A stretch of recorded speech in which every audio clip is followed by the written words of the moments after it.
আসসালামু আলাইকুম এভরিওয়ান, আশা করি সবাই ভালো আছেন। তো এই ভিডিওটা দেখে আপনারা হয়তো ভাবতে পারেন যে এটা কোনো রেজর্ট বা কোনো হোটেল বা হচ্ছে কোনো ঘোরার জায়গা, কিন্তু আসলে না, এটা একটা বাড়ি। আমি আমার এক আত্মীয়ের বাসায় বেড়াতে গিয়েছিলাম।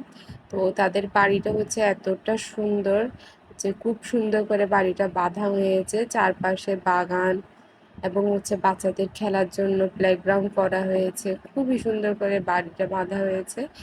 তো এটা হচ্ছে ড্রাগন ফ্রুট।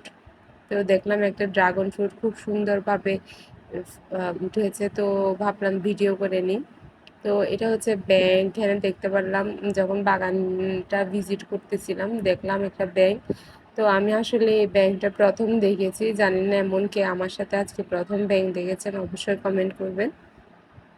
আমার আত্মীয়টা যে হচ্ছে এই বাড়িটা এত সুন্দর করে বানিয়েছেন, উনি অনেক বেশি রুচি সম্পন্ন। মানে টাকা থাকলে যে সব কিছু করা যায় এমন কিন্তু না, টাকার সাথে রুচিটাও থাকতে হয়।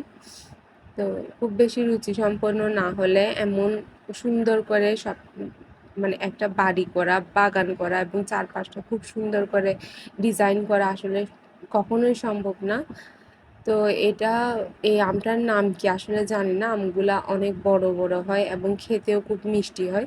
তো আমটা ছিঁড়ার আমি খুব চেষ্টা করতেছিলাম, পারলাম না। তো শেষে হচ্ছে আমার এক ননা শেষে আমাকে হেল্প করে। তো তিনি খুব সুন্দরভাবে হচ্ছে আমটা ছিঁড়ে ফেলে। এটা প্রায় 1.5 কেজি মতো হবে আমটা, খেতেও খুব মিষ্টি ছিল।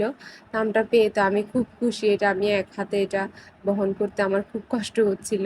মাশাল্লাহ, সবাই অবশ্যই মাশাল্লাহ বলবেন, কারণ এগুলো অনেক কষ্ট করে এবং অনেক পরিশ্রম করে এগুলো বানানো হয়েছে। তো এরপর আমাদের খাবার দিয়ে দিয়ে খাবারে তারা অনেকগুলো আইটেম করে, মাশাল্লাহ প্রতিটা আইটেমই খুবই মজা হয়েছিল।